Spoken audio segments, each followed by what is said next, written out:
cholode ngandabo mubiri kugenderera nkulaba naye bansikiriza ngomukwano gonsigukula yola kwagala biri baby automatic it's about Aroma aka the butterfly there. And guess what, so the Showaman TV they're the baddest Showaman Segawa.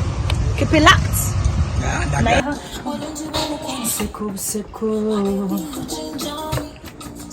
Shimani na bawalo la bantuko, but tonight consider me. So when we step on the floor for me, baby that's for me. Shimani na to FMB, to Zine FMB. Hey, oh better baby Kulinda, Gandhi wange Kulinda, Chile baby Kulinda, Nanda kwachusa. Something like them, baby. Bakaita Nkulinda. Osinzira ku kingo wandike nyimbo. Na bobo wandika ngo wakati ngaka Nkulinda. Osinzira ku ki vibe zijja mbichi. Nkulinda sinze yakawandika. Kawandika wa isoma rafiki. I as a person I write music, mpandike nyimba, but usually chiba ku kintu kyonna kisobola kuba ka movie kembadde ndaba ku TV kisobola kuba olinyowa movie movie cheziliko kati ezi training azogamba ati kati luno luyimba lu trendinga movie enyimba movie nakuzino laba sirichi olaba bikachi oli wa adventure hola byonna ndaba Netflix badde ndaba I don't know. Tojukira kitereza tobadde ku film badde ku film chi muliriza ategerente na choyogera kitufu bali ndaba chikacha film chi kanda ha ndabazi extraction 2 Little Mermaid toli wala nnyo ne answer radera tulida Aroma music tuwayamu wanu mpala ambulira ebintu nga bwe bitambula Afrosi nga bwetu atutunulira industry nga bwogira bakakati gwenga Aroma oli muyimbi mukyala olowoza woli awo ino okubeera oli mu mativu no siri mu mativu wadde nakatono lwaki toli mu mativu I don't think according to the energy amanyi genteka mu investments zenteka mu ndiwo endi muteka munyo nyo matesi kimanyi gombulira musamu nyo acha video zekola zokka video meka mitwala nga na mukola mitwala naga kola video nga meka wanji tata video ekolebwa sinema kwa bongama mu muteka munyo mitwala nato inzo kola mu video nganya the cheapest is 6 million cheapest mama ngolo sigula mu boda I know chiro chonchagade million mukaga wo ye video eyalaisia daga nawe eyalais. So but I think the competition is kwa nyina lwachi kubuza nti woli mu mativu ne woli kuba nze ngaze ndozo oli ndoza woli walungi kati then yando chuira from you woli musically wo yagala okubeera mwagala kubangani sagala kubangani njagala kuba Aroma but njagala Aroma ngaliwe mwagala wana ati kati nze wenjagala osigire ekifaananyi tulabe na lwaki tonna genda muzibi it is more top artists of East Africa at large sinera bawenjagala kuba kiki ekiremeseza okubeera nga totuukawo gwe okusinziira ku gwe obeera ewakanga weebaseemu olowooza kiki ekigganya okubeera awo naawe tomanyi oba God's timing because byonna tubikoze eno yemmere yo Aroma waali wano eno ebya federation obiwulira kubanga abantu balowooza bye bigenda obbajjulula okubajja mu Muganda agiyita ntata okubajja mu Kateebe kemugudde mu music ya Kateebe mwali federation go olinako oli ku kifoki gomba kuwako kakiiko ki siri mu bya federation wajema na jem wajemera KENZO tosobola sibiri mu though nedda Aroma sibiri mu that mpola oyagala kungamba wajemera KENZO why toli mu federation siri mu federation ne abayimbi bonna mwebali balutalo bali eyo bapalaso bakamiliyoni ate bonna mikolo janaba lwaki toliyo I don't know siri musimanyi lwaki siri but siriyo first we byali bitandika tetwali so much involved abamu meetings zamala tuleziwera shitegedde nibaluka batandika okuinvolvingamu abantu abalala. I think some of us were called ngebifananyi obagwe tebakwokyayo n'otondowala Tondo wala kuba nebya sente kwa kati watondo wala huyo gamba toliimu entondo zikulinga entondo sentondo I love the fact that impulira nti bakola ku kintu kya corporate because kwanga federation eri bagamba eri mukola ku corporate nga music wo mufuna munyo kalate wali badde already wayingira damu lwane mulabenga ekintu kigguka I support them from here. No. Yes. Tosobola gamba nti nyumba ya neighbor yiri ekutta omuliro bagala bazikirira ngo gamba wayenzo genze neno nkubanduru oba toyambye okwata maziro duka wali nyumba kiriki eri si nyumba nti eri mukujja muliro no I don't know but it's just in federation that's it. There must be something behind why you not sina na reason sijiraba reason jamade nkuwa yeno ntwe byali bitandika no byali bitandika ojukira bifananyo tasokola ba social media nange bina sokolaba stera nnyo kwagala bera mu kifo nga they contact you yes they have and you refuse it. Yeah, I didn't refuse, I just didn't go. Chokanga ate ogamba jibaraga olaba yikitangala choka toyagala kibana tujja I don't know sagala nkulimbe sagenda rachitekereza wajemera Kenzo ne SHEEBAH najema kali wabacho yagala ngambe wajemera Kenzo ne SHEEBAH bakoze federation sagenda but I support their cause. I just didn't go. It's not a must that everyone has to be there. No. Muri mukulwanira nyimba abayimbi mubere ku top.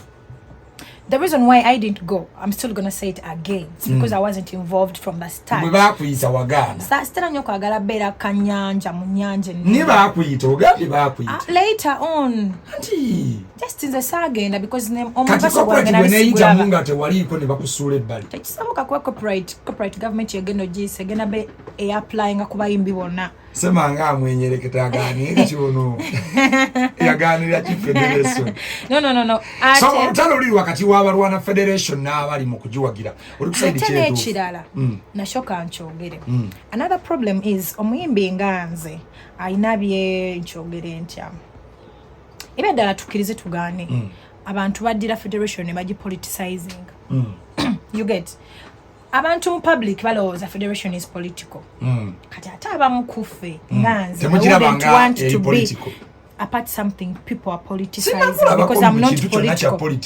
That's what I'm avoiding. I don't want to be into anything that is naba sipi bali bakunonya wagana dipi bakubira n'ogana nupu ne bakubira n'ogana enale mu wagana ulibwa bonna babade bakubira ko nengo jeba toli yakala bitu bya politics kasabi bange ekintu omuntu akipassivinga nga politics I'm saying toli yawo yagala bwe mu PRO macho koli wano ogamba mu kamera mtu yagala bitu bya politics tomanya mpozi na isi ko oli omubamubuza nti ebintu bya politics sagala ebyo bintu bya politics ebyo temunteekamu olwaleero samubera bwetolooza lwaki ndowooza nti federation kuba okimanyi eri bwa ibiri kakati oli muyimbi oyagala okuba ogamba oyagala okulaba music ng'omufunamu na ne bwoba tugenze ku stage you earn something of which ekitaliiwo kati nti kati omala kulinnya stage and you earn something so bigayo muwulira engeri gyawandamu omuliro ne byayogera obiwulire oba oli ku internet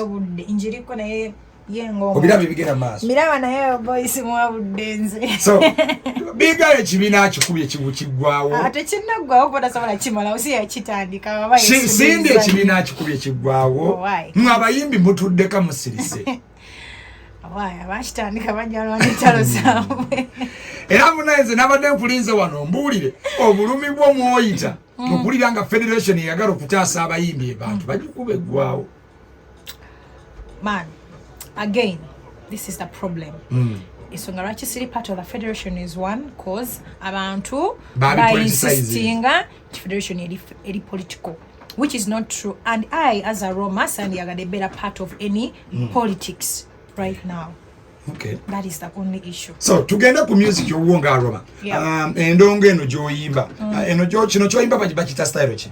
No. I think ndi versatile. Because like the Olwimbo background oliwa, it is more like culture zouk. And then culture zouk omuwuliriza we nakasongola ati tegeera bannange. Basawo ne banyabo this style. It is culture zouk. Don't know awe mutulimbira Now what is culture zouk? Culture chimanyi ulirize bigambo. Lyrics are two bigambo bya Luganda nnyo. Okumatchinga beat eri beating eringa enganda.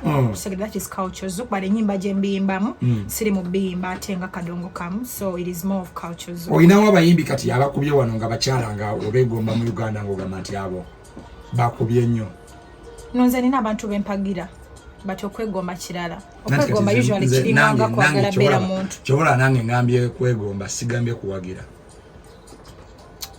They are doing good. A lot of artists are doing good. Mpayo nga bayimbi bo banabo gamba nti bano baana babuwala naye bakuba. Nonze njagala young generation nnyo. Nti ngambye bano. Young generation nja kugamba Kataleyan Kando, nja kugamba Pinky, nja kugamba. Utayogera Pinky. Yes, bantu bange. I'm going to say my people nja kugamba. Pinky tumujje muye. Eyo nkimanyo jja muogera. Kati njagalayo abantu bubana. Bebogamba Pinky tali. Called Hida. Ani? Hida. Simulira. Aina good music. Wow. Aina kaimba love chemistry. Aombe single mama. Katalabika yakwochezaayo. Bojo tujise. Oyo chese. Olabise. Labise omuyimbi wo Hida. Wakamanyi nze honestly simumanyi. When I play you the music oja kubanga omumanyi. Alike nyimba ze tanazireta kusimba. Maybe.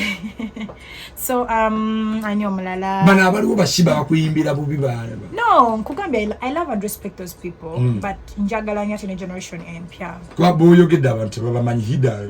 Kataleyan Kando tomumanyi. Oyo mumanyi. Pinky tomumanyi. Pinky twamumanyi. Ne Joylanda tomumanyi. Oyo mumanyi. Mata mukisa tomumanyi. Oyo mami wange ne mata mukisa tomumanyi. Mumanyi mukwano gwange. Anyo mulala Pure Pounds tomumanyi. Bakubye disco. Tontegedde. Na bagwa I love people that I support. Nze sagambye bo support.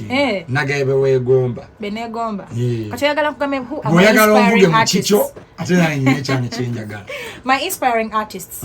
Abantu aba inspiring. Ngera buli wafulumye oluyimbo ulira ngo yagala gwaddalu. Ugaba na mwana oyo. Ari Nambiru. Akubira. Juliana. Chance na Lubega bankubira. Chance na Lubega. Yeah. Babili. Basatu. Jogede Juliana. Ari Nambiru. Yeah.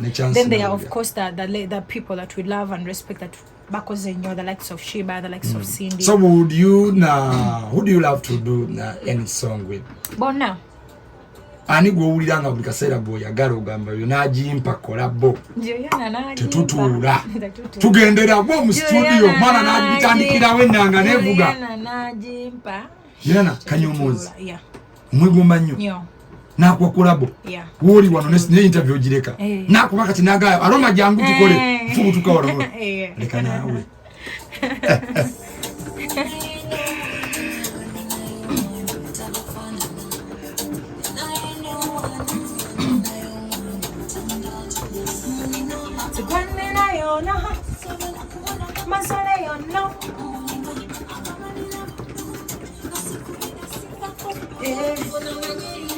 Pizza,